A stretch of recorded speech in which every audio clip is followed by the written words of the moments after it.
Hello student, कैसे हैं आप सब। हम लोग वेक्टर का अगला वीडियो रिकॉर्ड करेंगे और इससे पहले वेक्टर में दोस्तों हम लोग वेक्टर्स का सारा बेसिक्स देख चुके हैं। वेक्टर किसे कहते हैं वो देख चुके हैं।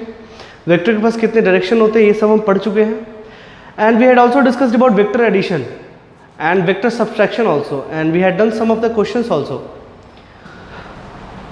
I had also given the sheets in the group. You can solve the sheets of addition of vector, and you can solve also the topic resolution of vector. You can also solve. So these topics you can solve now. Now we should move further. Friends, now we will deal with vector multiplication. In vector multiplication, see, we have to multiply two vectors.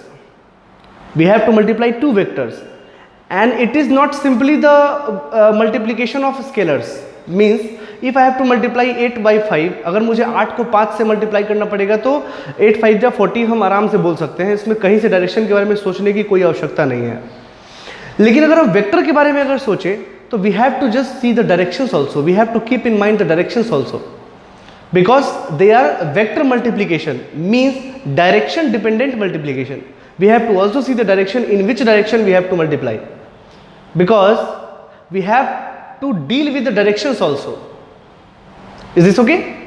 So now we have to keep in mind about that. हमको वो चीज़ सोच के रखना पड़ेगा कि हम लोग scalar को मल्टीप्लाई नहीं कर रहे हैं। स्केलर को हमने बहुत बचपन से मल्टीप्लाई करा है, बट इस बार हम लोगों को वेक्टर को मल्टीप्लाई करना है, जिसमें हम लोगों को उसके डायरेक्शन के साथ मल्टीप्लाई करना है। And whether we have to multiply by seeing its direction.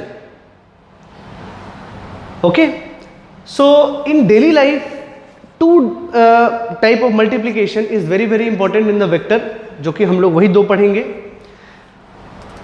One in which one vector is multiplied into the direction of other vector. मेरी बात ध्यान से सुने, एक एक बात ध्यान से सुने।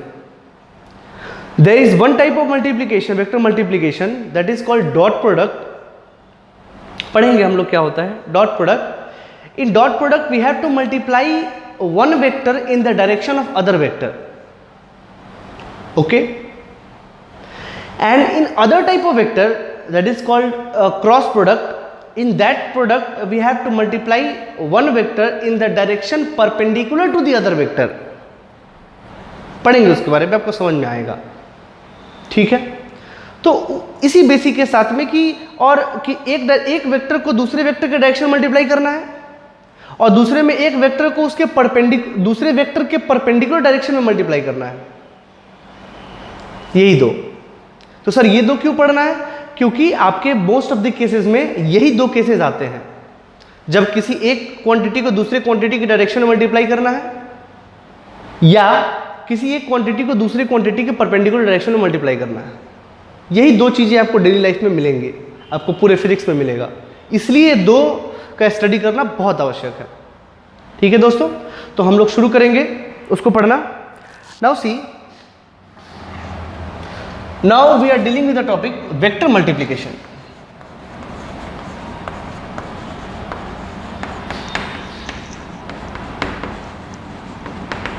Vector multiplication. Okay, in vector multiplication we have two type of multiplication, that is dot product.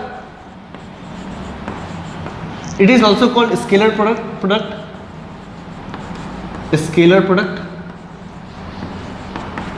and another one is called cross product.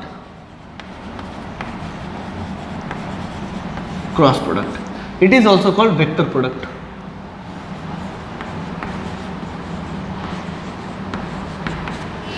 Okay, so ये दो तरह का वेक्टर है। First we will deal with this dot product, और पूरा पढ़ने के बाद फिर क्रॉस प्रोडक्ट पे आएंगे। In the given sheet you will find DPP number I think 4 और 5, that is the dot product. So only dot product question are there, उसमें सिर्फ डॉट प्रोडक्ट का क्वेश्चन है और आपको वही करना है। ठीक है, तो उसके लिए जितना ही बेसिक से हम लोग यहाँ पे देखेंगे। ठीक है, तो ये दो टाइप के वेक्टर हैं, वेक्टर प्रोडक्ट है जो कि डायरेक्शन डिपेंडेंट है। पहले हमको डॉट प्रोडक्ट को समझेंगे, उसके ऊपर कुछ क्वेश्चंस भी करेंगे, and then we will move towards cross product. ठीक है, अच्छे से पढ़ेंगे। देखिए, आप लोग भी बाद में क्वेश्चन सॉल्व कर लोगे। डॉट प्रोडक्ट में कुछ नहीं, ए बी कॉस थीटा है, बट बारीकियत को समझना है, उसके बेसिक्स को समझना है, फंडामेंटल को समझना है कि क्या मतलब है उसका। Is this okay? बेसिक्स समझेंगे तभी आप हर एक क्वेश्चन का जवाब देने के लिए सक्षम होंगे, ठीक है। तो ये 2 प्रोडक्ट है, हमको सबसे पहले डॉट प्रोडक्ट पढ़ना है। तो डॉट प्रोडक्ट में देखेंगे what is dot product. It is the multiplication of one vector in the direction of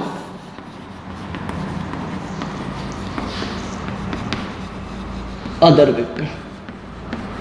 okay, एक वेक्टर को दूसरे वेक्टर के डायरेक्शन में मल्टीप्लाई करना है।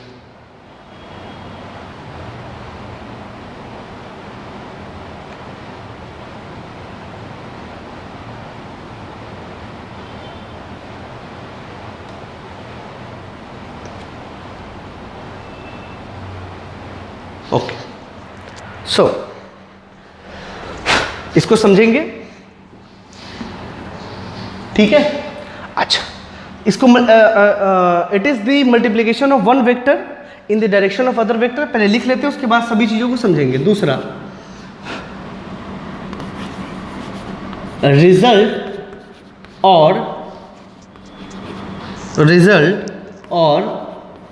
Product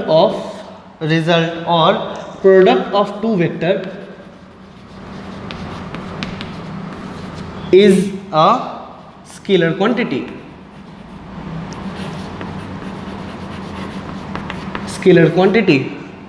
and it is also called dot product scalar।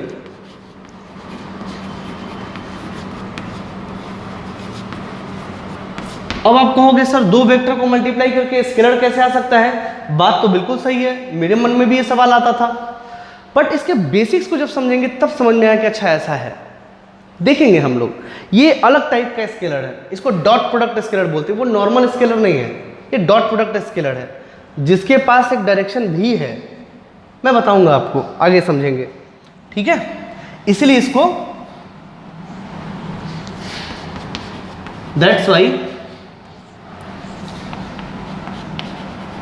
It is also called dot product scalar.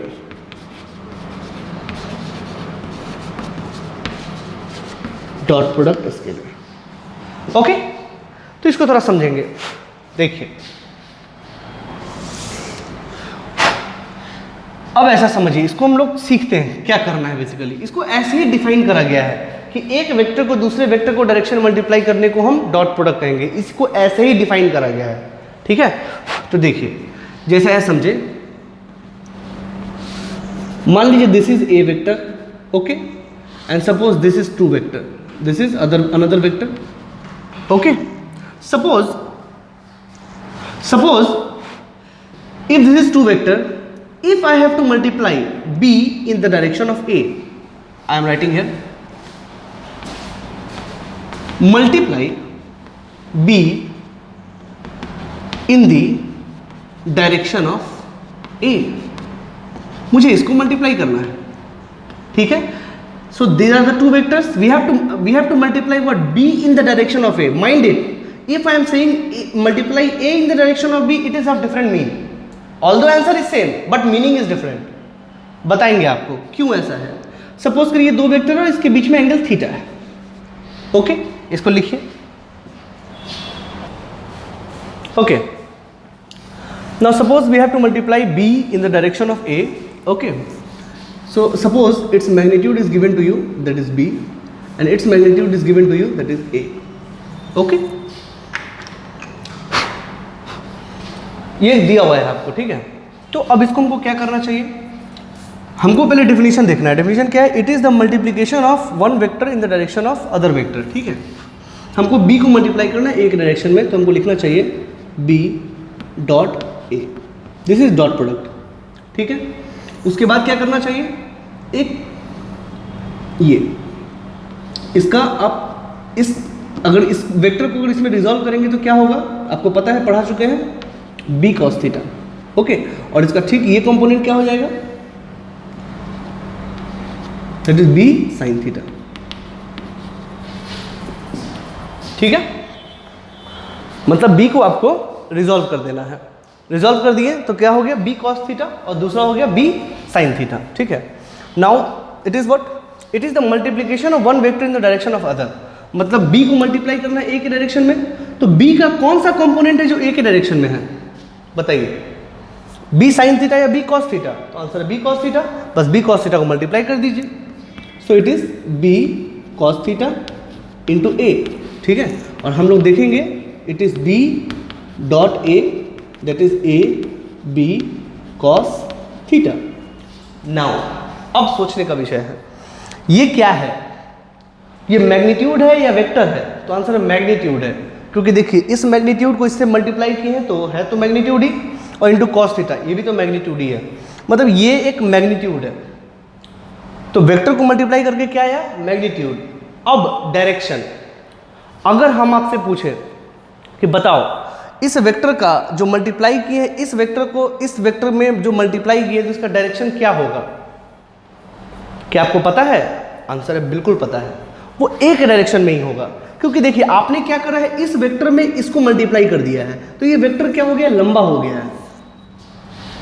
अगर हम 2 को 5 से मल्टीप्लाई कर दे तो 10 हो जाएगा ना, लंबा हो जाएगा वो।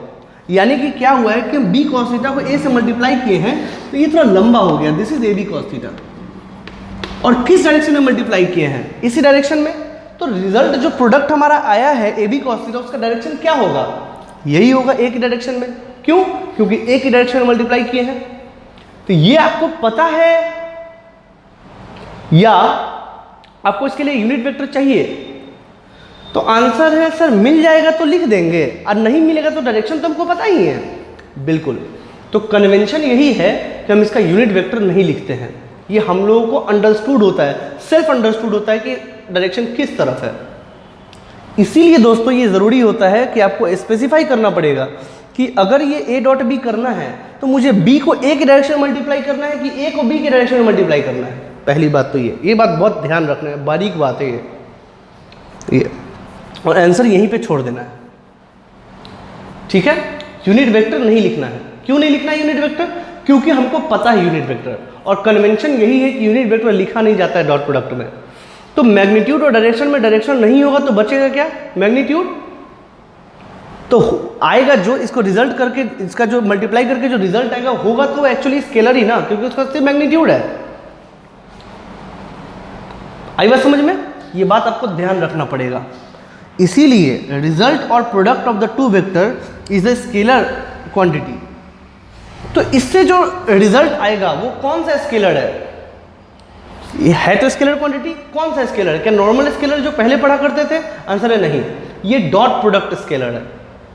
तो भाई साहब वो स्केलर और ये स्केलर में क्या अंतर है? वो स्केलर जो होगा जो पहले पढ़ते थे नॉर्मली 8, 5, 3, 2 ये सब सिर्फ पॉजिटिव ही हो सकता है। क्यों? क्योंकि उसमें सिर्फ और सिर्फ मैग्नीट्यूड ही होता है, और मैग्नीट्यूड कभी निगेटिव नहीं हो सकता। लेकिन जब बात हम इस प्रोडक्ट की करेंगे तो वो उस स्केलर को कहेंगे डॉट प्रोडक्ट स्केलर। ठीक है, और डॉट प्रोडक्ट स्केलर निगेटिव भी हो सकता है। देखिए ना, cos थीटा है, cos थीटा +1 से -1 दोनों हो सकता है। तो ये वाला स्केलर निगेटिव हो सकता है, लेकिन एक्चुअली में देखा जाए तो क्या ये स्केलर है? नहीं, ये वेक्टर है जिसका डायरेक्शन ये वाला है। ये इसलिए स्केलर बना है क्योंकि इसके साथ यूनिट वेक्टर नहीं है। यूनिट वेक्टर क्यों नहीं है? क्या लिखना जरूरी है? आंसर है नहीं, वो हमको पता है। ये बात आपको ध्यान में रखना पड़ेगा। ठीक है, so it is what b डॉट a that is a b cos theta. ठीक है, इसको आपको ध्यान रखना है। तो इसमें b डॉट a में क्या है? b का मैग्नीट्यूड मल्टीप्लाइड बाई a का magnitude into angle between them. a और b के बीच में कितना एंगल है वो आपको उसमें लिखना है। ठीक है, अच्छा। ना सपोज कीजिए कि अगर यही वेक्टर दिया रहता,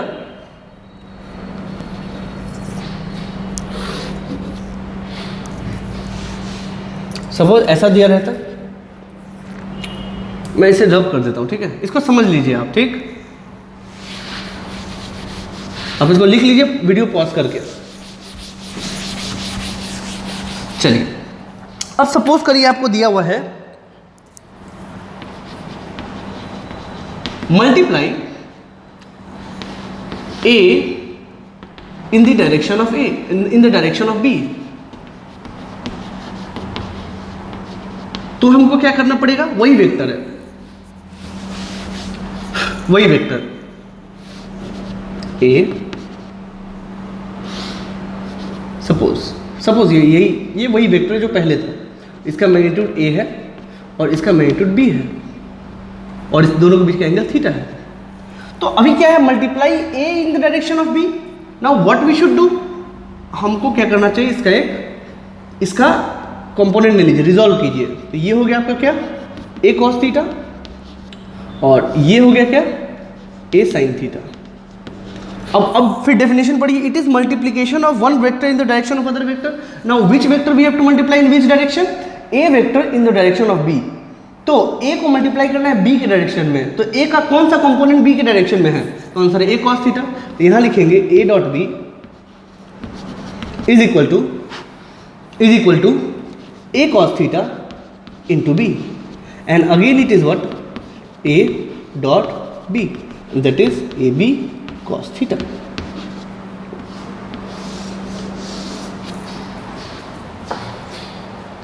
सर ये तो उतना ही है, हाँ आंसर में कोई फर्क नहीं है, इसलिए मैंने बोला कि आंसर में कोई दिक्कत नहीं आएगा, बट समझने में दिक्कत आएगा।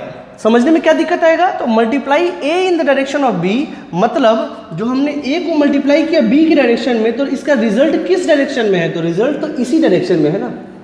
यही वेक्टर क्या हो गया है, अगर मल्टीप्लाई कर दिए हैं तो ये उतना गुना बढ़ गया है, and this is what A dot B।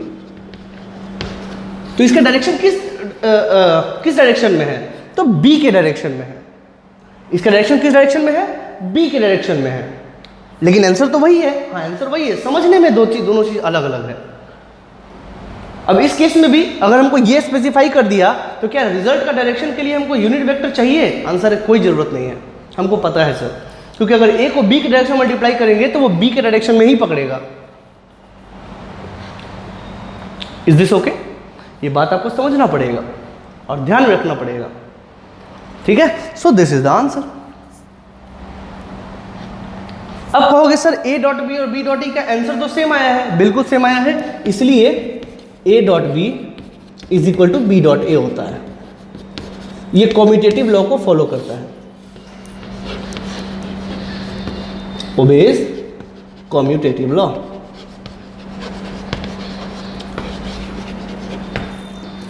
ठीक है, क्या ये भी डॉट प्रोडक्ट स्केलर है, आंसर है हाँ, देख लो। तो ये कौन सा स्केलर है, नॉर्मल वाला स्केलर की डॉट प्रोडक्ट स्केलर है, आंसर डॉट प्रोडक्ट स्केलर है। क्या इसमें डायरेक्शन नहीं है, आंसर है। क्या डायरेक्शन के यूनिट वेक्टर चाहिए, आंसर है नहीं, वो हमको पता है कि B के डायरेक्शन में है। कन्वेंशन यही है कि डायरेक्शन नहीं लिखा जाता है, ठीक है, इस बात को आपको ध्यान रखना है, लिख लीजिए। यही अंतर है multiplying A in the direction of B और multiplying B in the direction of A, nothing else.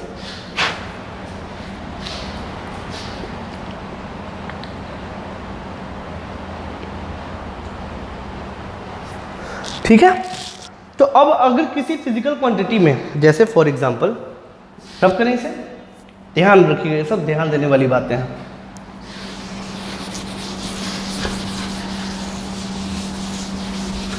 आप लोगों ने बचपन में पढ़ा होगा व्हाट इज वर्क, आपने पढ़ा होगा work is defined as force multiplied by displacement, ये पढ़ा होगा आपने क्लास 9th में, पढ़ा होगा या नहीं पढ़ा होगा, यहां भी पढ़ोगे।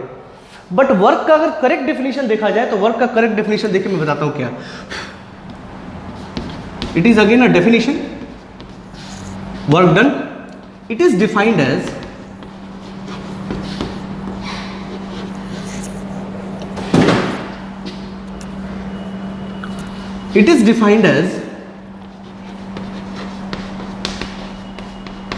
multiplication of force in the multiplication of force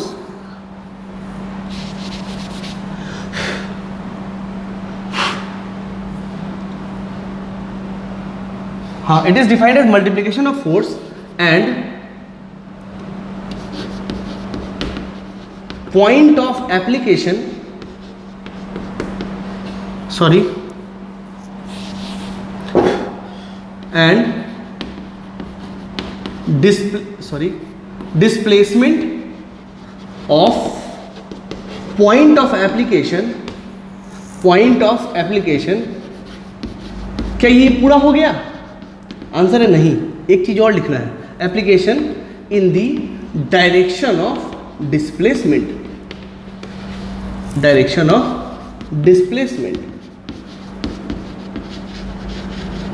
ये एक एग्जांपल मैंने लिया है, ये हुआ वर्क का करेक्ट डेफिनेशन। ठीक है, अब जैसे मान लीजिए कि अगर एक बॉडी है,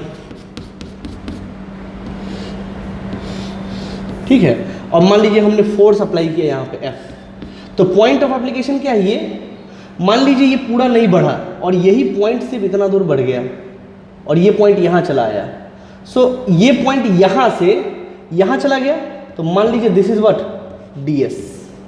ds मतलब क्या होता है? छोटा सा डिस्प्लेसमेंट। ds क्या होता है? छोटा सा डिस्प्लेसमेंट। या फिर ऐसा समझिए, मान लीजिए फोर्स कुछ ऐसा है, ये ज़्यादा समझ में आएगा। ये फोर्स ऐसा है जो कि इससे थीटा एंगल पे है, ठीक है, और ये डिस्प्लेसमेंट है। ठीक है, तो व्हाट इज, अब इसको हम कैसे डिफाइन करें, इसको मैथमेटिकली कैसे लिखेंगे? तो मैथमेटिकली में हमको लिखना चाहिए कैसे, मैं बताता हूँ, समझे। फोर्स तो इधर है तो हम ऐसे भी लिख सकते हैं, मान लीजिए ये फोर्स है, ठीक है, मान लीजिए ये है F वेक्टर, ठीक है, और ये है आपका इस पॉइंट का, देखिए, and displacement of point of application, तो पॉइंट ऑफ एप्लीकेशन तो उस फोर्स का, तो ये फोर्स तो यहाँ लग रहा है और ये यहाँ से चल के यहाँ गया है, जो कि गया है ds, ये है ds, ठीक है, और इसमें कितना एंगल है? थीटा, और सपोज इसका मैग्नीट्यूड f है, ठीक है, और इसका मैग्नीट्यूड ds है, ठीक है। Now what is work done? अगर ये ds है, d जहां भी लगाओ मतलब छोटा सा डिस्प्लेसमेंट को हम लोग d से डिनोट करते हैं, कैलकुलस का वर्ड है, आगे समझ में आएगा आपको। तो छोटे से डिस्प्लेसमेंट के लिए छोटा सा ही d आएगा, dw, that is force multiplied by point of application, that is ds। अच्छा एक मिनट, फोर्स का एक कंपोनेंट इधर ले लो, लेना पड़ेगा ना, बिकॉज फोर्स, देखिए, it is defined as multiplication of force and displacement of point of application in the direction of displacement, so we have to take what, its component. इसका component क्या हो जाएगा? f का f cos theta, f sin theta होगा, तो उसके लिए हमको परेशान होने की आवश्यकता नहीं है। सो dw क्या हो गया? That is f cos theta into ds। So what is dw? That is f ds cos theta. This is the actual definition of work done, ठीक है। तो अब हम आपसे पूछे कि वर्क का फिर डायरेक्शन क्या है भाई साहब? तो वर्क का डायरेक्शन ये है, डिस्प्लेसमेंट के डायरेक्शन में। मेरे से एक बच्चे ने सवाल पूछा कि सर अगर वर्क डन स्केलर क्वांटिटी है, तो अगर हम किसी ट्रॉली को अगर इधर से इधर खींच के ले आ रहे हैं, तो क्या हम बोल सकते हैं कि वर्क इधर हुआ, क्योंकि वो तो स्केलर है? आंसर है नहीं, ऐसा नहीं हो सकता। जिस डायरेक्शन में डिस्प्लेसमेंट हुआ उसी डायरेक्शन में वर्क हुआ, हमको ये बोलना पड़ेगा, और ये फील आता है इसके पूरे डेफिनेशन से। आई बात समझ में? सो this is the actual definition of work done. इसको ऐसे डिफाइन किया, इसको बोलना पड़ेगा कि फोर्स को डिस्प्लेसमेंट के डायरेक्शन में मल्टीप्लाई करना है, ठीक है, लिख लीजिए इसको।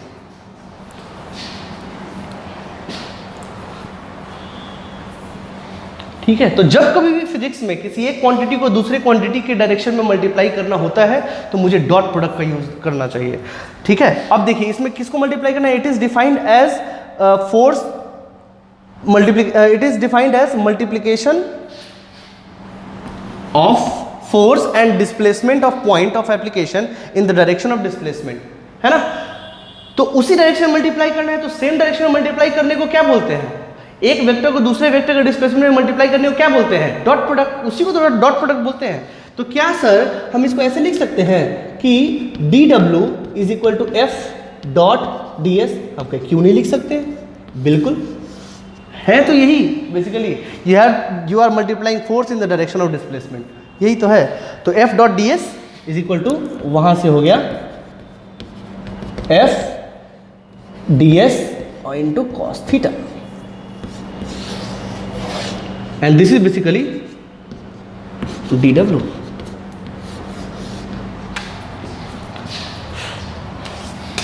ठीक है,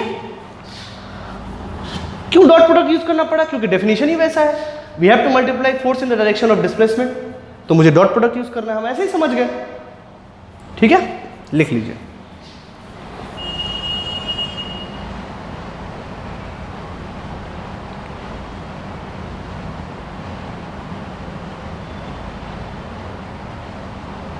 तो आई थिंक ये दोनों पॉइंट आपको समझ में आया होगा, यही बेसिक है इसका। चलिए,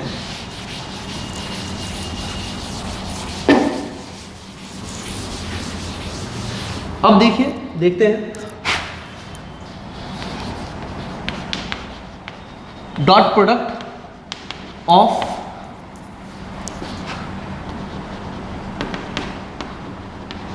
यूनिट वेक्टर्स, किसका? कार्टेशियन कोऑर्डिनेट का।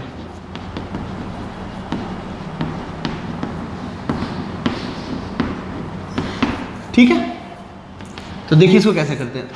कार्टेशियन कोऑर्डिनेट क्या बोलते हैं? ये x है, ये y है, और ये क्या है? z है। तो ये क्या होगा? ओरिजिन। क्या होगा? ओरिजिन। और इसका यूनिट वेक्टर क्या होता है? x का i कैप, y का j कैप, और k का z का k कैप। ठीक है, सो इसको कैसे लिखते हैं?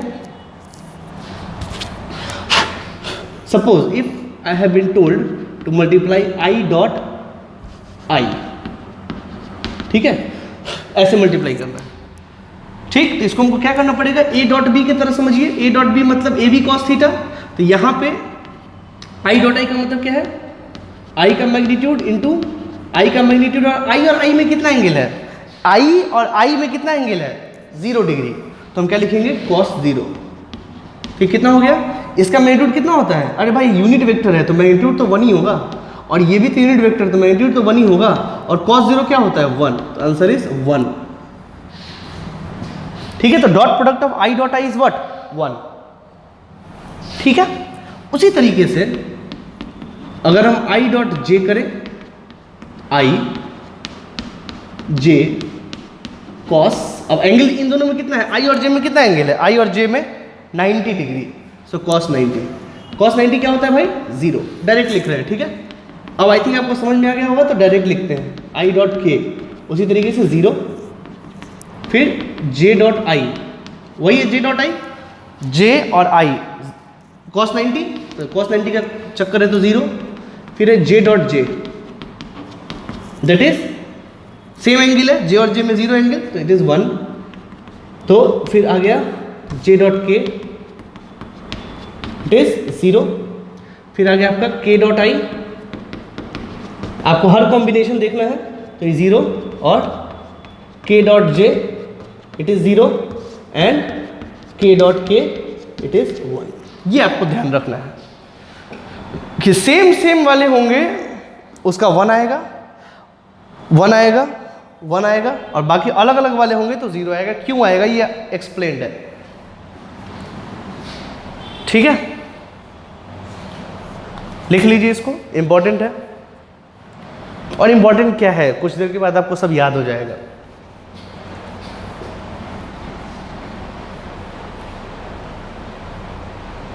ओके, नाउ सी,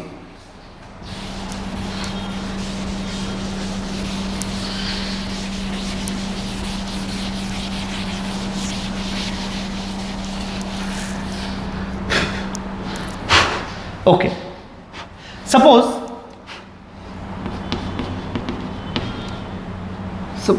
ऐसा एक एग्जांपल ले लेते हैं। Example 1, suppose if there is given a vector, this is axi plus ayj plus azk, and b vector is bxi plus byj plus bzk। Suppose ऐसा दिया हुआ है। ठीक है, अच्छा ये स्मॉल है क्या? स्मॉल ही ले लो, bx ई वाई कुछ नहीं है, स्मॉल है लिया है तो स्मॉल ही ले लो। सपोज हमको बोला गया कि ए डॉट बी कर लीजिए, ठीक है। अब इन दोनों में भी एंगल नहीं दिया हुआ है, ये वेक्टर फॉर्म में दिया हुआ है, तो क्या सर वेक्टर फॉर्म में भी इसको मल्टीप्लाई कर सकते हैं? आंसर बिल्कुल कर सकते हैं। कैसे कर सकते हैं? वैसे ही जैसा पहले करते थे, जैसे स्केलर में करते थे वैसा ही यहाँ भी करेंगे, बट थोड़ा बहुत ध्यान में रखना पड़ेगा। क्या ध्यान में रखना पड़ेगा? देखिए इसको लिख लीजिए, ए X I cap plus A Y J cap plus A Z K cap dot B X I cap B Y J cap plus B Z K cap, ये ठीक है। अब इसको जब मल्टीप्लाई करेंगे तो ax को bx से मल्टीप्लाई करिए, ax को bx से मल्टीप्लाई करेंगे तो ax bx तो आ ही जाएगा। उसके बाद i को i से मल्टीप्लाई कीजिए, तो i को i से मल्टीप्लाई करेंगे, कौन सा मल्टीप्लाई? डॉट i, और i डॉट i का वैल्यू कितना है? 1, तो यहां लिखेंगे 1 प्लस ax, अब इसको मल्टीप्लाई करेंगे इससे, जैसे वहां करते थे वैसे ही यहां करेंगे, ax into B Y. Now it is what i dot j, i dot j कितना है? 0, तो ये तो 0 हो जाएगा। फिर अब इसको मल्टीप्लाई करेंगे इससे, ax bz, अब i dot k it is what? 0, ठीक है। उसी तरीके से ay dot bx, ay bx और j dot i it is 0, ठीक है, plus ay into B Y j dot j it is 1 plus फिर ay इंटू बी जेड फिर j dot k it is 0, ठीक है। फिर plus az into B X फिर k dot i it is 0, फिर it is az into B Y into K dot J that is 0, ठीक है। फिर plus az into B X फिर K dot I it is 0 plus az into B Y फिर K dot J is 0 फिर az into B Z फिर dot K that is 1, ठीक है। तो अब बोलोगे सर इतना टाइम पास क्यों किए सर? आप सीधा i को i से जो मल्टीप्लाई कर देते, फिर y को y से मल्टीप्लाई करते, z को z से मल्टीप्लाई कर देते। हाँ वही करना ही था, हम मेरा मन तो टाइम पास करने का था, इसलिए हम ये पूरा किए, ठीक है। एक्चुअली आपको बता रहे हैं इसलिए वो करना पड़ा है, वरना आने वाले सवाल में हम करने वाले नहीं है। तो ये क्या हो जाएगा? तो the answer would be a dot b is nothing but ax bx plus ay by plus az bz, हो गया, यही आंसर है।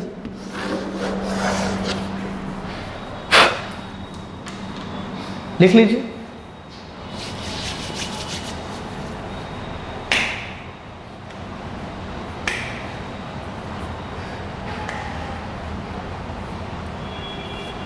लिख लीजिए।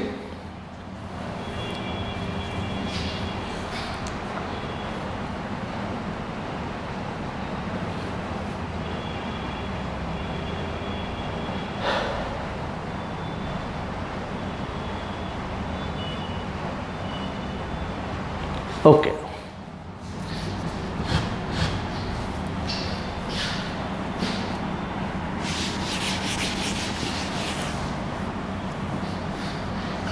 ये सब आपको ध्यान रखना है, ठीक है। अब इसका एप्लीकेशन भी बहुत है, इसका एप्लीकेशन भी बहुत है।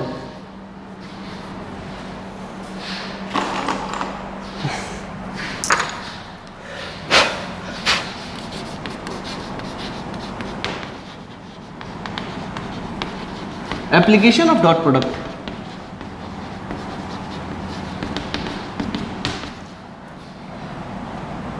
इसमें पहला है आपका to find angle between two vector.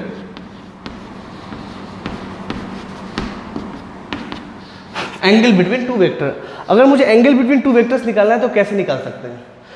ठीक है, तो इसको देखते हैं।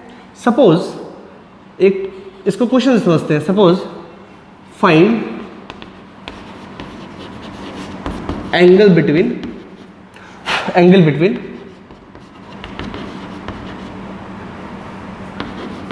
A vector and B vector, ऐसा बोल दिया गया। ए वेक्टर इज व्हाट, ये दिया हुआ है आपको।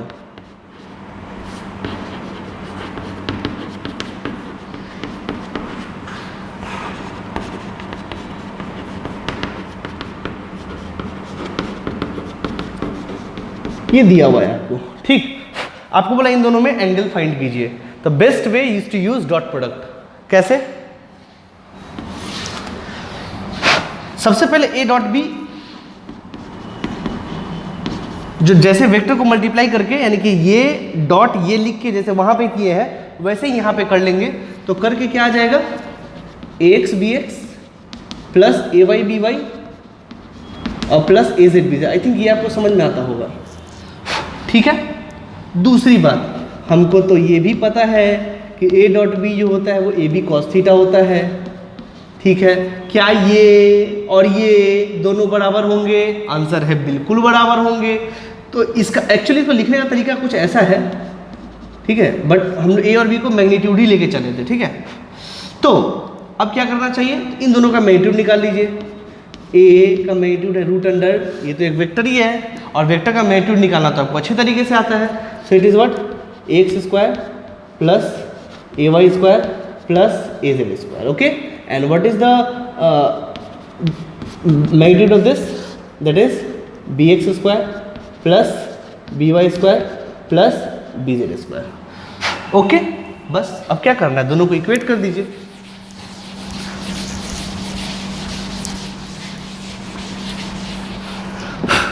सो दोनों को इक्वेट कर दीजिए, मतलब X B X plus A Y B Y plus A Z B Z is equal to root under X square plus A Y square plus A Z square, ठीक है, into B X square plus B Y square plus B Z square into cos theta, ठीक है। तो cos theta क्या हो जाएगा, this multiplied by this divided by this and this. So cos theta is equal to X B X plus A Y B Y plus A Z B Z upon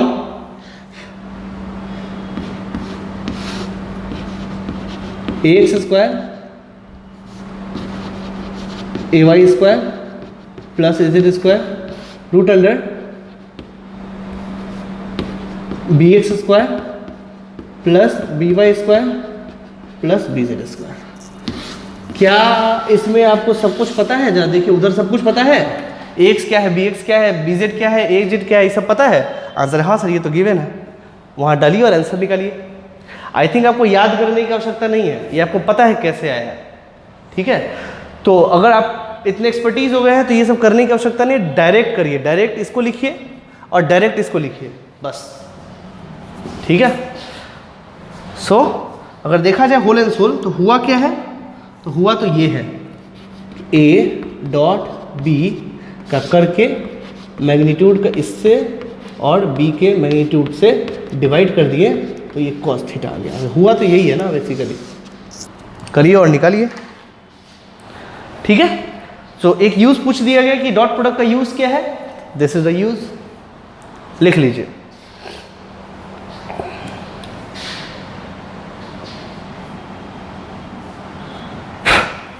अब video pause करके इसको लिख लीजिए।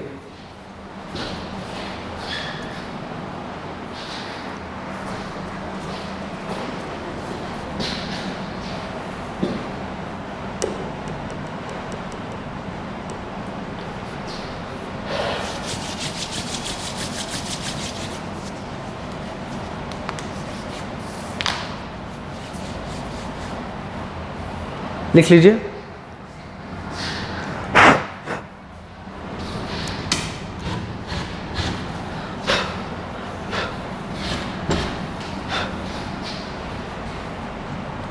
चलिए दूसरा चीज देखते हैं।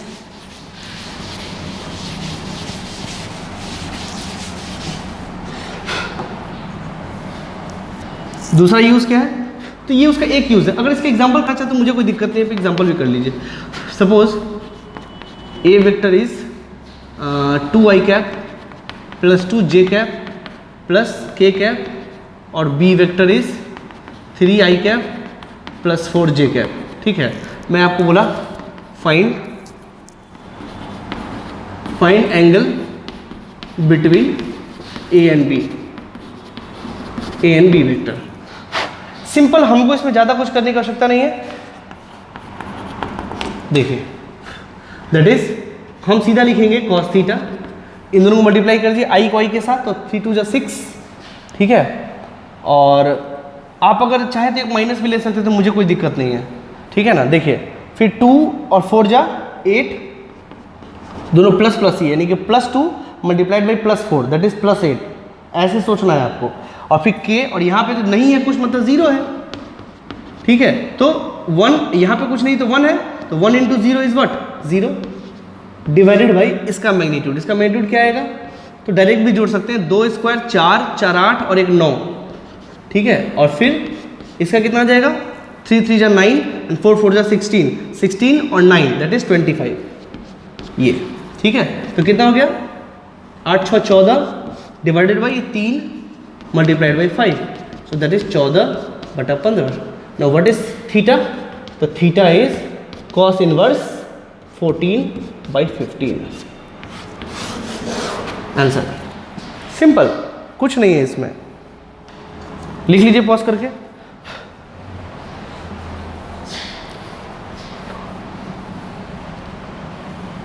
ऐसे ही छोड़ दीजिए, नहीं आ रहा है आपको कैलकुलेटर से आ जाएगा ये, बट नहीं आ रहा तो ऐसे ही छोड़ दीजिए। Answer is clear. ठीक है, चलिए एक और मल्टीप्लाई करके देखते हैं।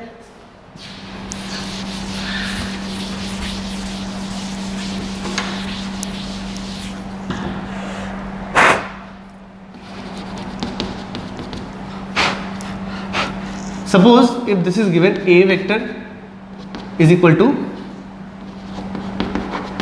3i cap plus 4j cap, ठीक है, and b vector is minus 3i cap plus 4j cap minus 4j cap, ऐसा ले लिया गया। ठीक, चलिए इसको मल्टीप्लाई करते हैं। सपोज हमको इसमें find angle between A and B.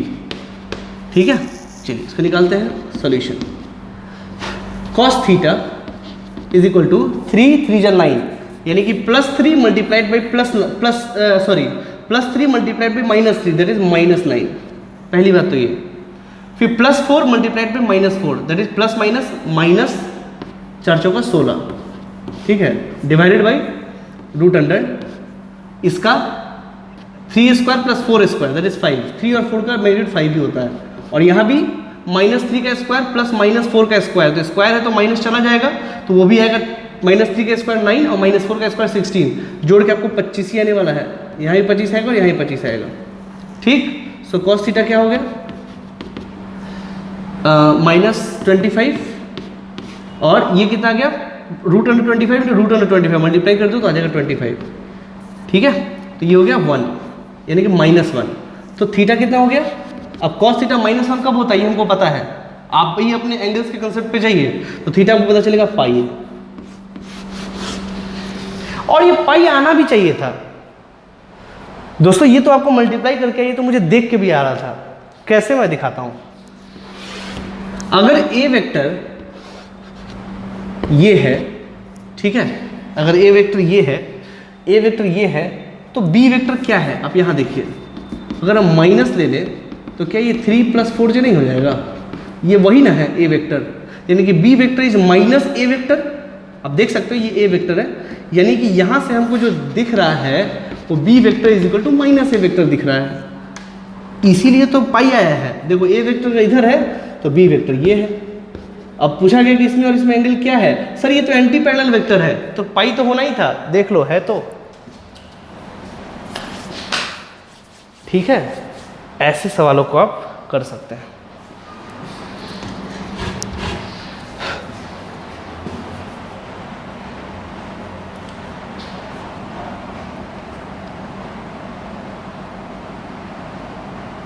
Is this okay? चलिए एक और करना है, चलिए एक और कर लीजिए, टाइम पास करना है, बस टाइम पास करते रहिए। चलिए, if A vector is 3i cap plus 4j cap, 3i cap plus 4j cap, ठीक है। अच्छा, then B cap is 4i cap plus 3j cap minus 3j cap, ऐसा दे दिया आपको, ठीक। अब बोला गया कि find angle between A and B vector. So again same आपको करना है,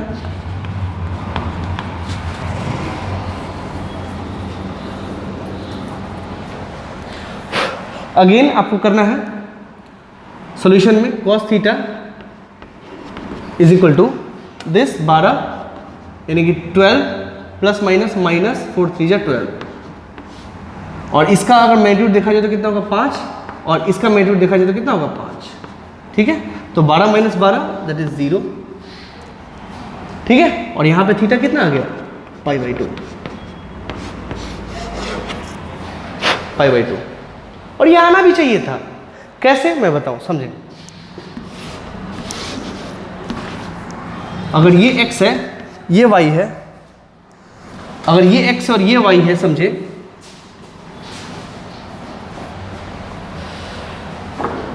तो ठीक है। यहां देखिए, अगर आप ध्यान से देखिए 3i प्लस 4j है,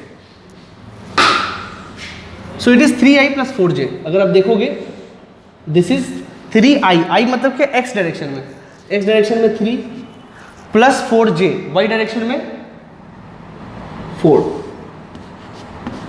3 और 4, इज दिस ओके? अच्छा, दूसरा देखिए 4 और माइनस 3, ठीक है ना, 4 और माइनस 3 मतलब x डायरेक्शन में कितना है 4 और इसमें 3,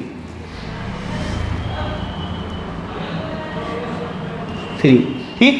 तो इन दोनों का जो रिजल्टेंट आएगा वो है 5, इसका और इसका, यानी कि एक वेक्टर यानी कि ए वेक्टर वो कुछ ऐसा होगा, ठीक है। This is what, this is A vector, that is 4i, that is 3i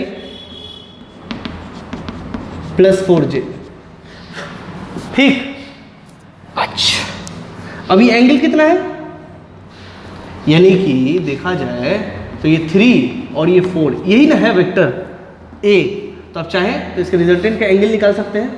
ये होगा आपका 53 डिग्री, इसके पास होगा 4 का मैग्नीट्यूड ज़्यादा इसलिए इसके पास होगा ये 37, 3 4 5 जो होता है वो एक ट्रिपलेट होता है, तो 3 से बनाएगा आपका 53 डिग्री और 4 से बनाएगा 37 डिग्री, आपको पता है। चाहे तो आप वेक्टर का tan थीटा वाला जो फॉर्मूला वो लगा के देख लीजिएगा, 53 आएगा, ठीक। तो ये हो गया आपका 53, ठीक। अब दूसरा वेक्टर जो है वो है 4i minus 3j, that is 4i minus 3j। आप उसमें देखोगे तो ये कुछ ऐसा है, तो ये बी वेक्टर, ठीक है, जो कि है 4i माइनस 3j। आप देखोगे ये जो है ये 37 आएगा, मतलब ये 4i और 3j, ये कुछ ऐसा आएगा, ये 37 डिग्री आएगा। आप चाहे तो मिला लीजिएगा, अगेन 3 4 5 का है, तो ये देखिए दोनों मिला के 53 और 37 मिला के कितना आ गया 90 डिग्री। तो ये 90 था ही, मुझे पता था 90 वो आएगा, ठीक है, पहला जुगाड़। दूसरा जुगाड़, आप इन दोनों को मल्टीप्लाई करके देख सकते हो, जीरो ही होगा, 4 3 जा 12 और माइनस 4 3 जा 12, 12 माइनस 12 0। देखो a डॉट बी अगर 0 आ रहा है तो ये 3 केस हो सकता है, क्या, इसका मैग्नीट्यूड, b का मैग्नीट्यूड और cos थीटा। तो 3 पॉसिबिलिटी हो सकते हैं a डॉट बी 0 आने का, या तो ये a 0 हो, या तो b का मैग्नीट्यूड 0 हो, या तो cos थीटा 0 होगा, ठीक। तो a का मैग्नीट्यूड तो 5 है और b का मैग्नीट्यूड 5 है, मतलब ना ही ये 0 है ना ही ये 0 है, यानी कि और आंसर तो 0 आ रहा है, मतलब 0 कौन है, ये वाला, और cos थीटा 0 है मतलब थीटा 90 डिग्री है। ये आपको समय के साथ समझ में आ जाएगा, ठीक है। तो इसको देख लीजिए, अब चाहे तो ऐसे कर लीजिए, चाहे तो वैसे कर लीजिए, ठीक है। तो ये दोस्तों आपको समझ के चलना है, ठीक। चलिए एक और चीज देखते हैं। मान लीजिए A vector is equal to -3i -4j और B vector is equal to 2i + 2j + k, ऐसा कुछ आ गया, ठीक। मुझे बोला गया फाइंड a डॉट बी, ठीक है। तो इसका सॉल्यूशन क्या हो जाएगा? सिंपल सी बात है, a डॉट बी के लिए हमको ज़्यादा लिखने की आवश्यकता नहीं है, हम जानते हैं। -3 × -2 that is -6, -4 × +2, -3 × +2 that is -6, -4 × +2 that is -8, और यहाँ पे तो जीरो है ना, कुछ नहीं है मतलब जीरो, लिखने की आवश्यकता नहीं है, अभी पढ़ा रहे हैं इसलिए समझा रहे हैं। 0 × एनीथिंग इज 0। कितना आ गया ये डॉट बी? -14। देखिए क्या ये माइनस के साथ आया कि नहीं आया? ये माइनस के साथ आया कि नहीं आया? लेकिन मैग्नीट्यूड तो कभी माइनस नहीं हो सकता ना, बट यहाँ तो आया ना। तो आंसर है सर वो नॉर्मल स्केलर के साथ होता है, बट ये जो है वो डॉट प्रोडक्ट स्केलर है सर।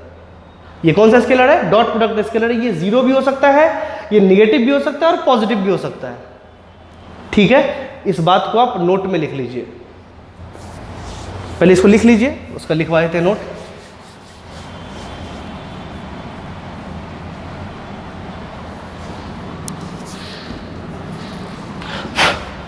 आप वीडियो पॉज करिए और पॉज करके लिखिए। ओके, आप नोट में लिखिए नॉर्मल स्केलर्स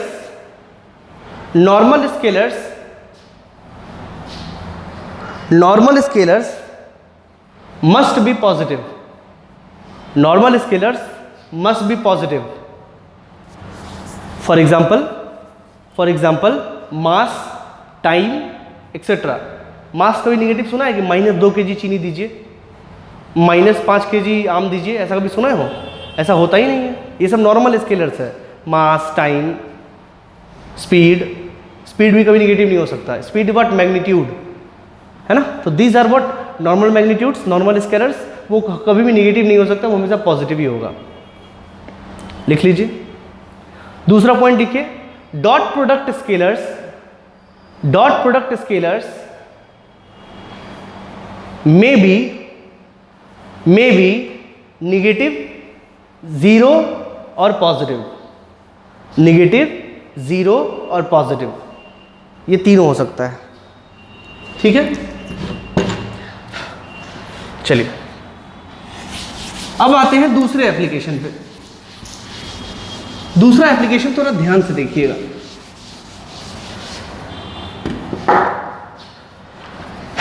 देखना है और समझना भी है, ऐसा मतलब ऐसा नहीं कि सिर्फ देखते रहिए।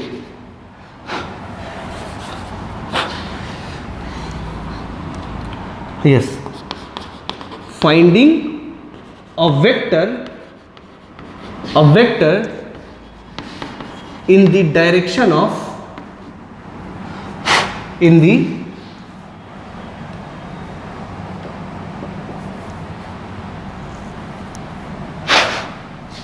ऐसा कर लीजिए, एक minute. To find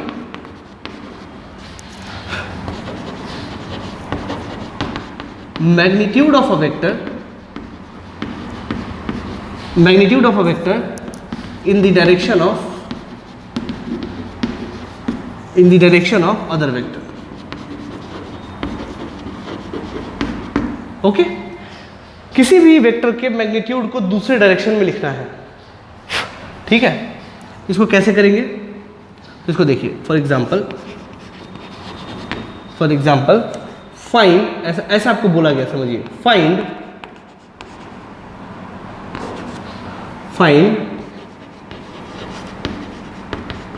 magnitude of A vector in the direction of B vector.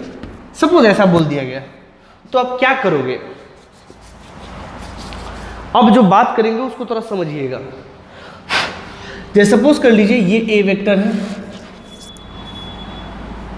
Suppose ऐसा समझ लीजिए, this is A vector, this is B vector, okay, it's angle is given is theta, ठीक है, ठीक है। तो आप ऐसा भी कर सकते हो, इसका मैग्नीट्यूड निकाल लीजिए और थीटा से मल्टीप्लाई कर दीजिए, बट वो भी करने की जरूरत नहीं है। सपोज आपको थीटा नहीं दिया होता तो क्या करते, तो हम बताते हैं आपको, समझिए। आपको करना ये है, सबसे पहले बात समझना है कि ए वेक्टर का ये कंपोनेंट जो होगा उसको हम लोग बोलेंगे ए पैरेलल, ठीक, ए पैरेलल, और इसका जो ये कंपोनेंट होगा उसको बोलेंगे बी पैरेलल, सॉरी ए परपेंडिकुलर।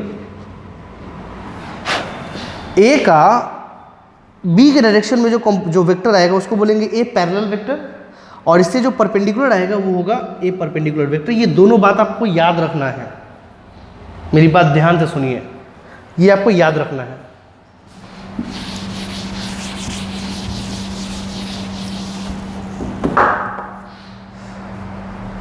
आपको ये बात एकदम ध्यान रखना है, और कभी भी 2 बजे रात में भी ये याद होना चाहिए कि ए का डायरेक्शन, ए का वेक्टर अगर बी के डायरेक्शन में लिखना होगा तो उसको हम ए पैरेलल लिखेंगे।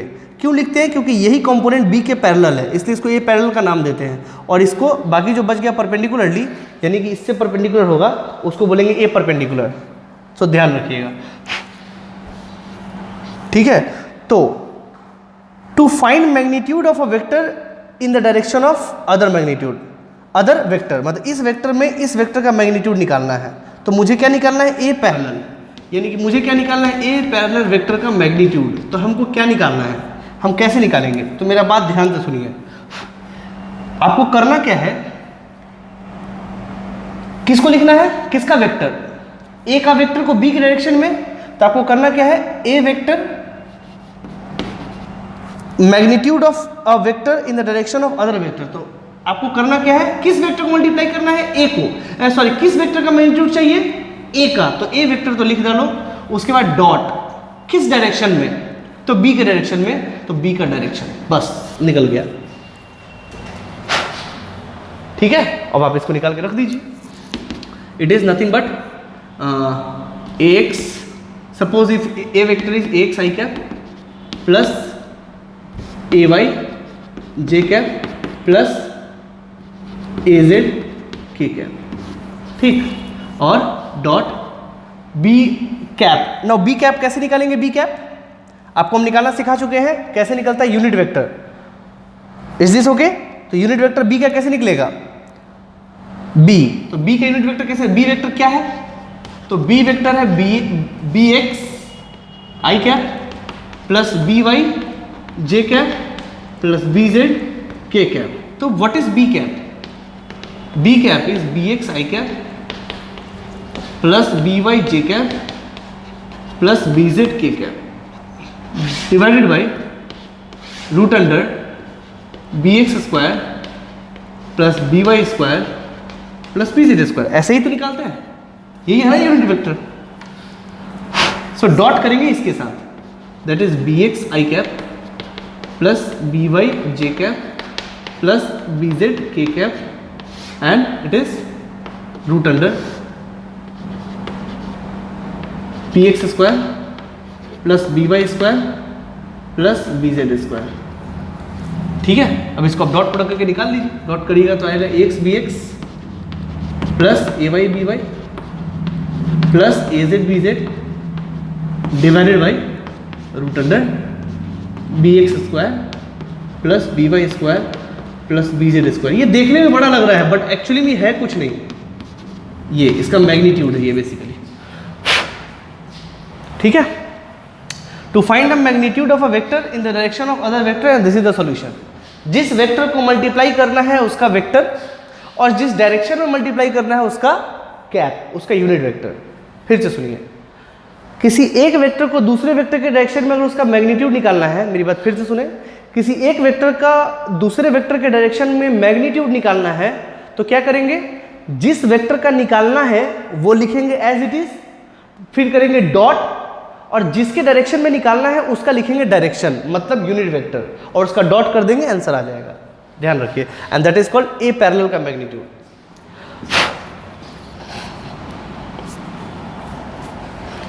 अभी आपको ए पैरेलल और ए परपेंडिकुलर आपको समझ में आ गया होगा, आई थिंक सो।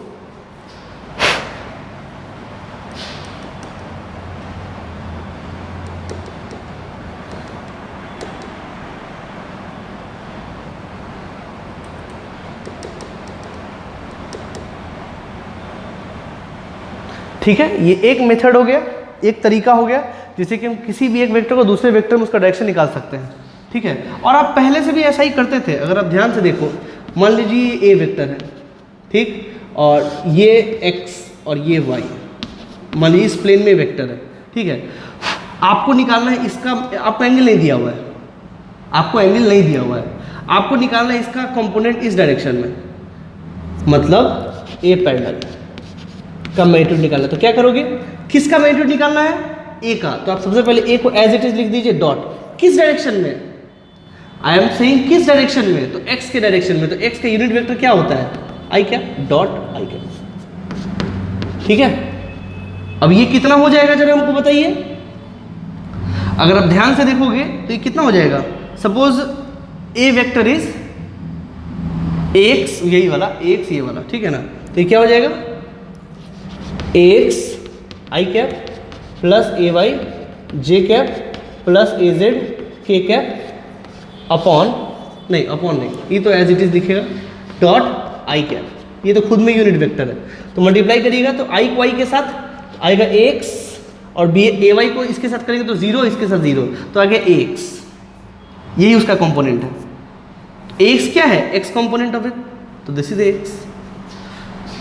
ठीक है, अरे आई बात समझ में। अब जैसे मान लीजिए कि सपोज इसके बीच का अगर एंगल दिया होता थीटा, ठीक है, ये समझ में आ गया होगा आपको।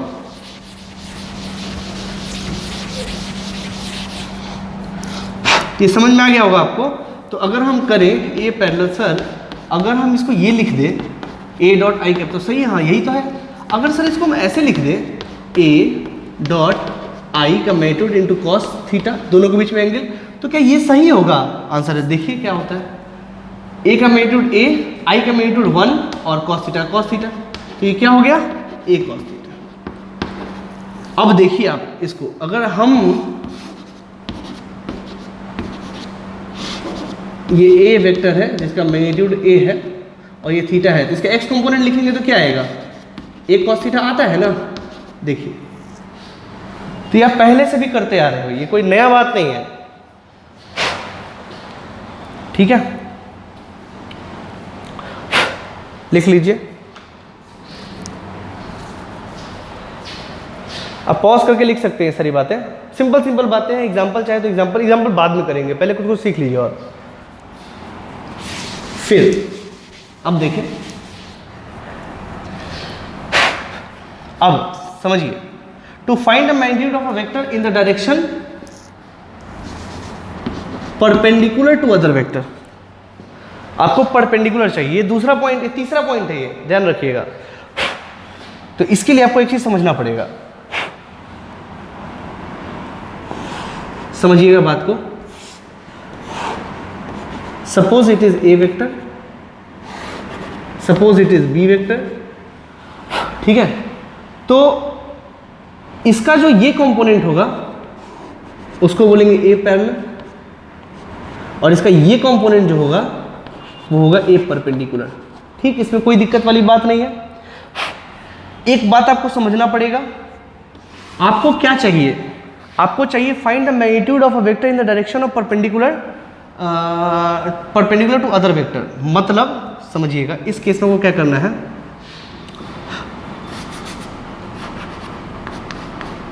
फाइंड ए परपेंडिकुलर मैग्नीट्यूड, यही है ना बेसिकली। ये देखिए, it is what, A perpendicular is what, magnitude of this vector in the direction perpendicular to the other vector. इसके परपेंडिकुलर है ये वेक्टर, अब मुझे इसका मैग्नीट्यूड चाहिए, मुझे इसका मैग्नीट्यूड चाहिए, मतलब मुझे क्या चाहिए, ये चाहिए। तो कैसे निकालेंगे, लॉजिक तो वही है। सबसे पहली बात, हमको चाहिए ए परपेंडिकुलर का मैग्नीट्यूड। किसका चाहिए, तो ए का चाहिए, तो ए का वेक्टर एज इट इज। अब किस डायरेक्शन में चाहिए, किस डायरेक्शन में चाहिए, बी के डायरेक्शन में चाहिए या उसके परपेंडिकुलर डायरेक्शन में चाहिए। तो आंसर उसके परपेंडिकुलर डायरेक्शन में चाहिए, तो आप ऐसा लिखोगे बी परपेंडिकुलर का ये। ठीक है, आप इसमें जो है पहले तो आप ये लिख लीजिए। आप उसमें भी ये काम कर सकते हैं। अगर हमको ए पैरेलल लिखना है तो बेटर होगा कि आप इसको ऐसे ही लिखें, ए डॉट बी पैरेलल का यूनिट वेक्टर, मतलब बी के डायरेक्शन का यूनिट वेक्टर। वही ये मैंने पैरेलल दिखाया है, मतलब उसी के डायरेक्शन का, ताकि आपको समझ में आए सारी बातें। ये अब सवाल ये है कि सर बी पैरेलल तो हम निकाल लेते थे, क्यों? क्योंकि सर बी दिया हुआ है, तो बी पैरेलल निकालने में अगर बी दिया हुआ है, अगर हमको बी दिया हुआ है, suppose it is B X I cap plus B Y J cap plus B Z K cap, अगर हमको ये दिया हुआ है और अगर हमसे पूछे कि बी पैरेलल का यूनिट वेक्टर क्या होगा, तो इसमें कोई बहुत बड़ी बात नहीं है, वो जैसा पहले निकालते थे वैसे ही करना है, plus B Y J plus B Z K और divided by root under B X square plus B Y square plus B Z square, हम ऐसे कर देंगे और हमें कहीं से कोई दिक्कत नहीं आने वाला। लेकिन बी परपेंडिकुलर सब कैसे निकाले? अगर आपसे पूछा जाए कि बी ये कैसे निकाले, ये कैसे निकालोगे, इसको निकालने का भी एक तरीका है, इसके लिए आपको थोड़ा सा समझना पड़ेगा।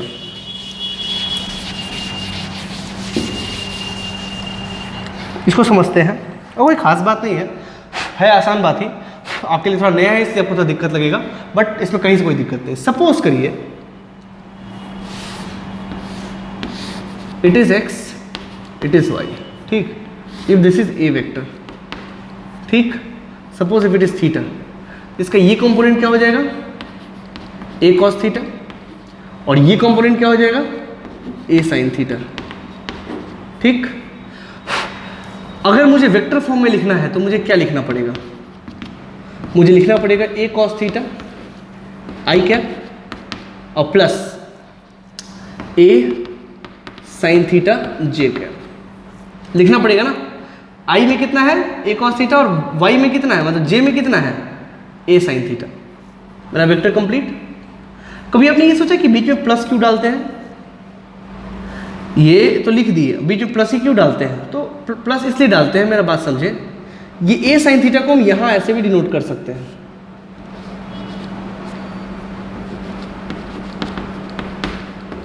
तो आपको नहीं लगता दिस प्लस दिस बराबर दिस, इसीलिए प्लस का साइन डालते हैं, कोई कंफ्यूजन मत रखिए, ठीक। तो इसको ऐसे लिख सकते हैं ना, ये ए कॉस थीटा क्या है, क्या हम इसको ए पैरेलल नहीं बोल सकते, क्या हम इसको ए परपेंडिकुलर नहीं बोल सकते, हाँ बिल्कुल बोल सकते हैं। तो क्या हम इसको ऐसे नहीं लिख सकते, A parallel A vector is A parallel I cap plus A perpendicular J cap, लिख सकते हैं।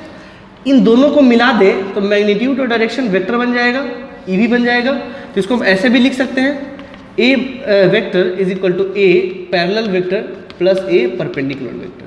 यस, यही आपको समझना है,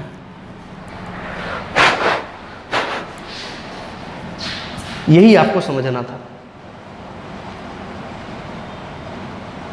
ठीक। ये कि ए वेक्टर जो होता है वो ए पैरेलल वेक्टर और ए परपेंडिकुलर वेक्टर का सम होता है। ये किस डायरेक्शन में है, तो जनरली अभी हमने एक्स में लिया है, इसलिए this is A vector, this is A vector, ठीक है। And vectorially we can write A vector is A parallel vector plus A perpendicular vector. बात समझ लीजिए पहले, इन बातों को पूरा का पूरा समझ लीजिए अच्छे से और लिख लीजिए इसको, एग्जाम्पल करेंगे क्लियर हो जाएगा।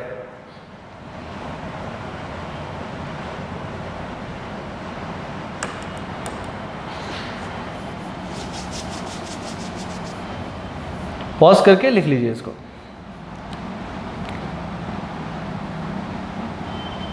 हम सारा कुछ इसमें समझा देते हैं, देखिए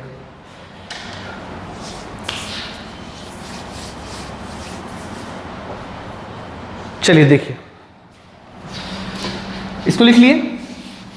तो जरा मुझे ये बताइए कि अगर हमको ये और ये पता हो जाए तो क्या हम वो नहीं निकाल सकते? क्या होगा ये परपेंडिकुलर, क्या होगा ये परपेंडिकुलर, क्या वो ए माइनस ए पैरेलल नहीं होगा? तो ए तो हमको दिया रहता है, ए पैरेलल हम निकाल सकते हैं, तो दोनों में से घटा दे तो क्या ये परपेंडिकुलर नहीं आ जाएगा? और फिर अगर ए परपेंडिकुलर आ जाए तो उसका मैग्नीट्यूड निकालना कौन सा बड़ा बात है, वो तो हमको बचपन में सिखाया गया था। है ना। यही लॉजिक यहाँ लगाना है, ठीक है। इन बातों को हम एक एग्जाम्पल से देखते हैं, समझिएगा। तो आप चाहे ये कर सकते हैं चाहे वो कर सकते हैं। कुछ बातें सीख लीजिए इसमें और, कि अगर हम एक कैप की बात करें तो ए कैप भी क्या होता है, ए पैरेलल का unit vector plus A perpendicular का यूनिट वेक्टर, सेम लॉजिक, ठीक है। उसी तरीके से अगर बी कैप को देखना है तो वो भी बी पैरेलल कैप और बी परपेंडिकुलर कैप, ठीक। अगर उसी तरीके से हमको ए वेक्टर को लिखना है तो वेक्टर फॉर्म में this is this and this, ठीक है। अगर हमको बी वेक्टर लिखना है this is B parallel and plus B perpendicular, ये सब लिख लीजिए। आपको ये सब पता होना चाहिए आपको, याद है। एक चीज़ और भी देख लीजिए, मैंने जो बोला कि प्लस साइन क्यों आता है, आपको याद है। आप सबसे पहले लेक्चर में या फिर उसके बाद वाले लेक्चर में हमने एक ऐसा डायग्राम बनाया था और एक पोजीशन वेक्टर को लोकेट किए थे, याद है। ये ओरिजिन था, this is X, this is Y, this is Z, याद होगा आपको। And this point is X Y and Z and this vector is called, if it is O A, O A vector है तो O A vector होता था X I plus Y J plus Z K. आपको याद होगा ये, आपने कभी पूछा नहीं कि ये प्लस क्यों होता है, नथिंग टू बी वरीड। ये है X, this is what X I cap X direction में, this is Y J cap and this is Z K cap. देखिए X I cap plus Y I cap plus Z K cap and this is equal to this one, this plus this is equal to this. आप ऐसे भी समझ सकते हो, इसलिए plus plus का sign होता है वेक्टर के नोटेशन में। तो आप बिल्कुल भी कंफ्यूज मत हो, ये सारी बातें लॉजिकली आपको पता होनी चाहिए। फिर हम आगे बढ़ते हैं,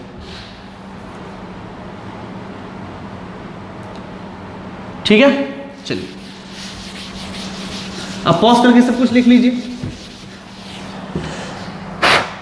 नाउ सपोज एक एग्जांपल लेके करते हैं। If A vector is equal to 2i cap plus 2j cap plus k cap. ऐसे क्यों लेते हैं बार बार ये, क्योंकि इसका मैग्नीट्यूड 3 आता है और कोई खास बात नहीं है। This is 3i plus 4j, मान लीजिए ऐसा कुछ आ गया, ठीक। मुझे बोला गया, मुझे सीधा बोला गया फाइंड, देखिएगा फाइंड ए पैरेलल ए परपेंडिकुलर, वो भी वेक्टर फॉर्म में, ठीक। और क्योंकि अगर वेक्टर फॉर्म में आ गया तो मैग्नीट्यूड निकालना कोई बहुत बड़ी बात नहीं है। B parallel and b perpendicular, समझ लीजिए ये आपको निकालना है। कैसे निकालेंगे समझिएगा। इसके क्वेश्चंस भी आपके सीट्स में अवेलेबल है, आप करिएगा, सीख लीजिए इसको। सॉल्यूशन ए पैरेलल मतलब क्या है, ए पैरेलल क्या है, तो ए पैरेलल का मैग्नीट्यूड, ए पैरेलल का मैग्नीट्यूड और डायरेक्शन, क्यों, क्योंकि वेक्टर फॉर्म में हमको लिखना है। अभी हमको स्केलर नहीं चाहिए, मुझे वेक्टर चाहिए। मुझे वेक्टर चाहिए तो ये हमको आता है निकालना, और प्लस किसका डायरेक्शन हमको लगाना है। अगर हमको वेक्टर फॉर्म में लिखना है तो मुझे मैग्नीट्यूड और डायरेक्शन दोनों देना पड़ेगा। तो यूनिट वेक्टर किसका लगाएंगे, ए का कि बी का।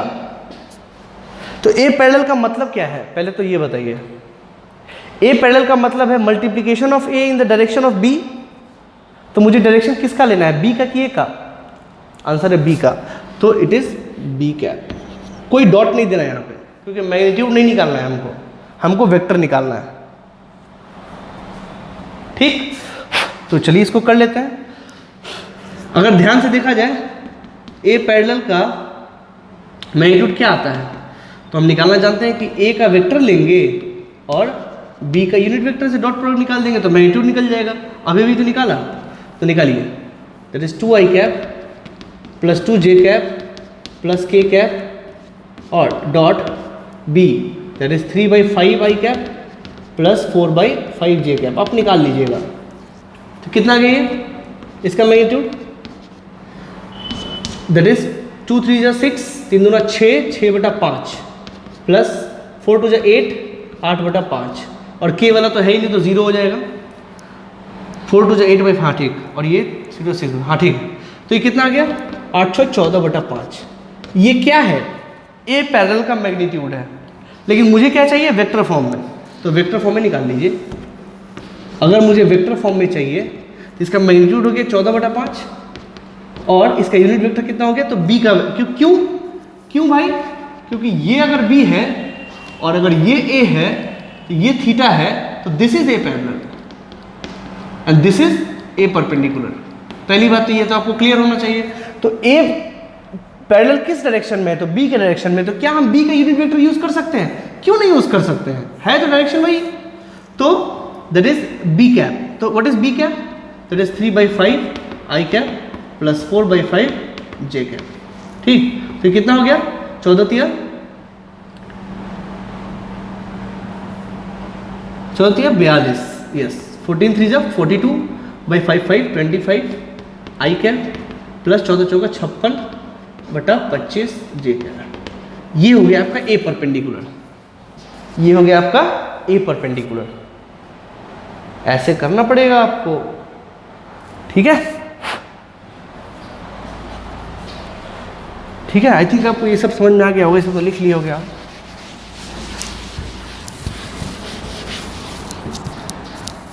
चलिए अब निकालते हैं ए परपेंडिकुलर। अब ए परपेंडिकुलर निकालना है तो यहां निकाल देते हैं, वो सीधा निकलेगा,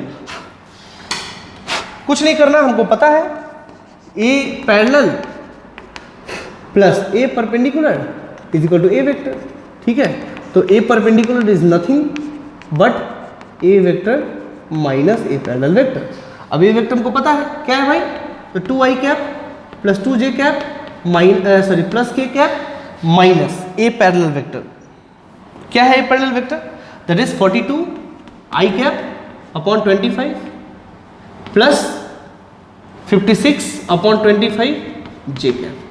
ये माइनस करना है, ठीक है, तो माइनस कर दीजिए, डायरेक्ट माइनस करें। आई, अब एक बात, आई वाले को j के साथ माइनस मत कर देना, x वाले को x में ही जोड़ घटा सकते हैं, y वाले को y में ही जोड़ घटा सकते हैं, z वाले को z में ही जोड़ घटा सकते हैं, x को y के साथ मत कर देना जोड़, ठीक है।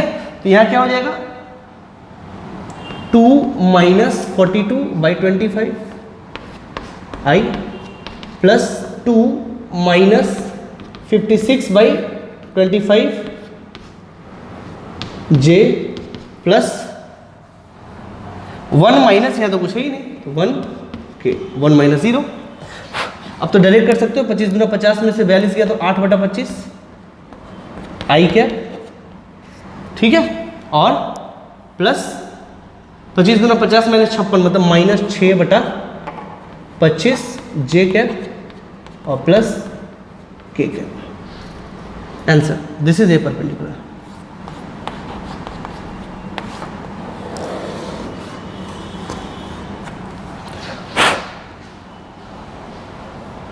Is this okay? निकाल लीजिए।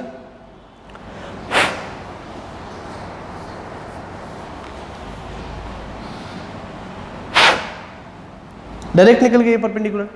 अब आपको ए परपेंडिकुलर का क्या मैग्नीट्यूड निकालना था क्या इसमें, देखिए मैंने जो बताया है, मैंने आपको सब कुछ निकालना बता दिया। ए पैरेलल, ए परपेंडिकुलर, ए पैरेलल ये बता दिए, अभी बी पैरेलल और बी परपेंडिकुलर निकालना भी सिखा देंगे। अगर ये चारों निकल गया तो उसका मैग्नीट्यूड निकालना कोई बहुत बड़ी बात नहीं है। सपोज इसका मैग्नीट्यूड निकालने के लिए पूछ दिया गया मैंने हमसे, तो क्या हो जाएगा, ए परपेंडिकुलर का मैग्नीट्यूड क्या हो जाएगा, दैट इज रूट अंडर इसका स्क्वायर 8/25 का स्क्वायर प्लस 6 माइनस 6/25 का स्क्वायर, हालांकि माइनस में प्लस हो जाएगा, और प्लस के का कोफिशिएंट 1, तो 1 का स्क्वायर। अब आप इसको सबको जोड़ दीजिए, आएगा 625 18 64 प्लस 36 प्लस 625, ठीक है। तो कितना हो गया ये 6 5 और 6 11 4 15 के 5 हाथ में लगा 1 2 1 3 3 6 6 12 के 2 हाथ में लगा 1 और 6 7/625। ये हो गया इसका answer. This is magnitude of. सब निकालना आ गया, क्या दिक्कत है इसमें।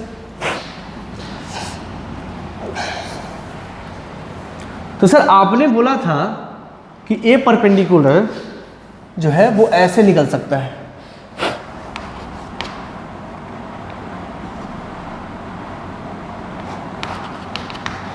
This a vector dot b का ये, तो क्या ऐसे भी निकाल सकते हैं? क्या आंसर है बिल्कुल निकाल सकते हैं, क्या दिक्कत है? बट दिस इज फॉलोड, ये ज़्यादा इजी है, वो बहुत पेचीदा हो जाएगा। ठीक है कि बी के डायरेक्शन में कौन सा वेक्टर है वो फाइंड करना बड़ा ही मुश्किल हो जाएगा। ठीक है ना, जनरली हम इसी को फॉलो करते हैं। Is this okay? तो इसको ध्यान रखिए।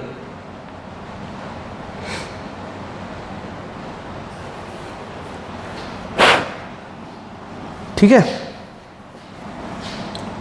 सो बी परपेंडिकुलर बेसिकली, तो ये भाषा से समझ में आता है कि direct we have to gain the magnitude of a perpendicular, so it is nothing but vector dot in the direction perpendicular to b. जो डायरेक्शन बी के परपेंडिकुलर है उस डायरेक्शन में उसका मैग्नीट्यूड निकालना है। ठीक है ना, तो ये लिखने का तरीका है, बट आपको निकालना इस तरीके से है। ठीक है, this is quite easier method.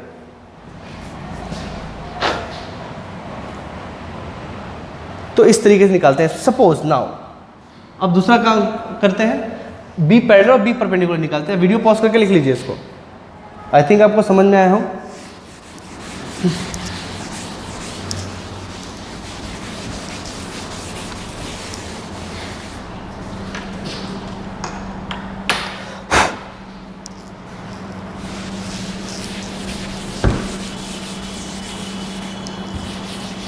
Now suppose ये बी था ना, यस, ये ए था, ठीक है, और ये थीटा था। Now if I want B parallel, इसका क्या मतलब है? इसका क्या मतलब है? मल्टीप्लीकेशन ऑफ बी, ये वेक्टर किस डायरेक्शन में चाहिए? Vector B is in the direction of A. मतलब अगर हमको बी पैरेलल पूछना है तो बी को इसके डायरेक्शन में कर दीजिए, this is called b parallel vector and this is called b perpendicular vector. ये एक ये और एक इसका परपेंडिकुलर। ठीक है, अच्छा, तो क्या सर इसके लिए भी एक बात सही होगा कि B vector is B parallel plus B perpendicular? Answer है बिल्कुल सही होगा, क्यों नहीं सही होगा? ठीक है, तो पहली बात, बी पैरेलल अगर हमको निकालना है इसका मैग्नीट्यूड, पहले तो ये निकालना है, तो क्या होगा ये? तो बी पैरेलल का मैग्नीट्यूड और किसका यूनिट वेक्टर किस डायरेक्शन में है? बी पैरेलल एक डायरेक्शन में, तो ए का यूनिट वेक्टर। ठीक है, तो पहले हमको तो ये निकालना पड़ेगा इसका मैग्नीट्यूड। कैसे निकालेंगे? तो बी का वेक्टर लेंगे और किसके डायरेक्शन में? डॉट प्रोडक्ट किसके साथ करेंगे? ए के साथ, दिस इज ए कैप। ठीक है, तो बी पैरेलल का मैग्नीट्यूड क्या हो जाएगा? B vector is how much? 3i cap plus 4j cap dot इसका unit vector that is 2/3 i cap. अब 3 होता है उसका मैग्नीट्यूड, देख लीजिएगा, j cap plus 1/3 k cap. ठीक है, सो क्या हो जाएगा ये? 3 into 2 that is 6/3। हाँ, 6/3 i कैप कट जाए, काट दीजिएगा, plus 4 into 2 that is 8/3 j cap, अब प्लस बाकी तो जीरो है, सॉरी ये नहीं होगा, ये तो आई डॉट प्रोडक्ट है ना, डॉट प्रोडक्ट में यूनिट वेक्टर नहीं लिखते। अब इसको जोड़ दीजिए, कितना हो गया ये? 8 6 14/3, 14/3। ठीक है, अब इसका वेक्टर निकाल लेते हैं। तो अगर हमको इसका वेक्टर चाहिए तो मैग्नीट्यूड कितना है? 14/3। और किसका यूनिट वेक्टर लगाना है? ए का डायरेक्ट मल्टीप्लिकेशन कर दीजिए, that is 2/3 i cap plus 2/3 j cap plus 1/3 k cap. ठीक है, तो कितना हो गया? 14 दूना 28/9 i कैप प्लस 14 दूना 28 बटा 9 जे कैप प्लस 14 बटा 9 के कैप। ये हो गया आपका बी परपेंडिकुलर। ठीक है, अगर आपको चाहिए बी परपेंडिकुलर, ये है बी पैरेलल, अगर आपको बी परपेंडिकुलर चाहिए तो same logic, it is nothing but B minus B parallel. तो now how much B vector is, तो B vector is 3i cap plus 4j cap minus B parallel. Now what is B parallel, 28/9 i cap plus 28/9 j cap plus 14/9 k cap. अब इसको घटाइए i को i से, अब direct करते हैं। 9 3 27, 27 में से 28 किया तो -1/9 i कैप। फिर j को j से माइनस 9 चौक 36, 36 में से 28 किया तो कितना हुआ 8 I think, yes that is plus 8/9 j cap. आप खुद से कर लीजिएगा, मल्टीप्लिकेशन है, कोई खास बात नहीं है। प्लस यहाँ तो 0 है ना, तो 0 माइनस 14/9 के कैप, फंसना नहीं है कहीं पे। So what is b perpendicular, -1/9 i cap plus 8/9 j cap और -14/9 के कैप। ये देख लीजिए, सब आपके सामने है, देख लीजिए। अब इसका अगर मान लो मैग्नीट्यूड निकालना है तो कौन सा बड़ा बात है, रूट करिए, इसका स्क्वायर प्लस इसका स्क्वायर प्लस इसका स्क्वायर करिए, निकाल लीजिए, हो गया मैग्नीट्यूड निकल गया। और क्या, सिंपल बातें क्या है। ठीक है दोस्तों, तो ये बात आपको समझ आनी चाहिए।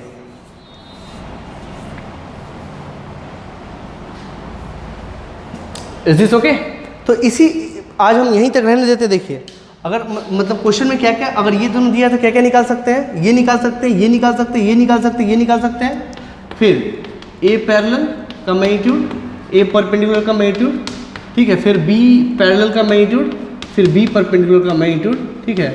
और अगर बोल दे एंगल बिटवीन टू वेक्टर, ये भी तो निकाल सकते हैं, एंगल बिटवीन टू वेक्टर, ये सब पहले निकाल चुके हैं। तो ये इतना एप्लीकेशन है आपके डॉट प्रोडक्ट का, ये सारा कुछ आना चाहिए।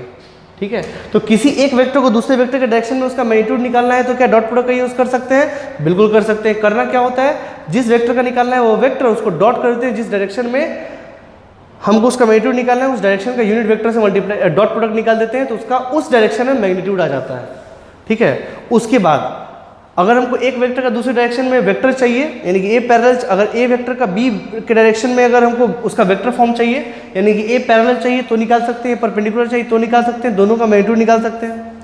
या बी का ए के डायरेक्शन में मैग्नीट्यूड चाहिए तो निकाल सकते हैं, या बी यानी कि बी पैरेलल, यानी कि बी पैरेलल का मैग्नीट्यूड निकाल सकते हैं, बी पैरेलल को वेक्टर फॉर्म में लिख सकते हैं, या बी परपेंडिकुलर का मैग्नीट्यूड निकाल सकते हैं और बी परपेंडिकुलर का को वेक्टर फॉर्म में भी लिखा जा सकता है। इतना चीज हम लोग आज सीख गए।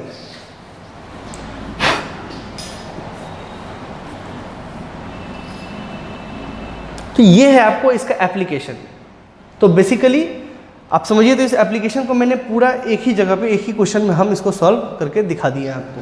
ठीक है, जिससे कि आप अपना सॉल्व करिए और निकाल लीजिए, यही इसका एप्लीकेशन है। एंगल्स वाले तो बहुत सारे पूछ लिए जाते हैं एग्जाम में, बट आजकल ये भी मैंने देखा है किसी किसी एग्जाम में पूछा गया है ये सब। ठीक है, अब वीडियो पॉज करिए और लिख लीजिए।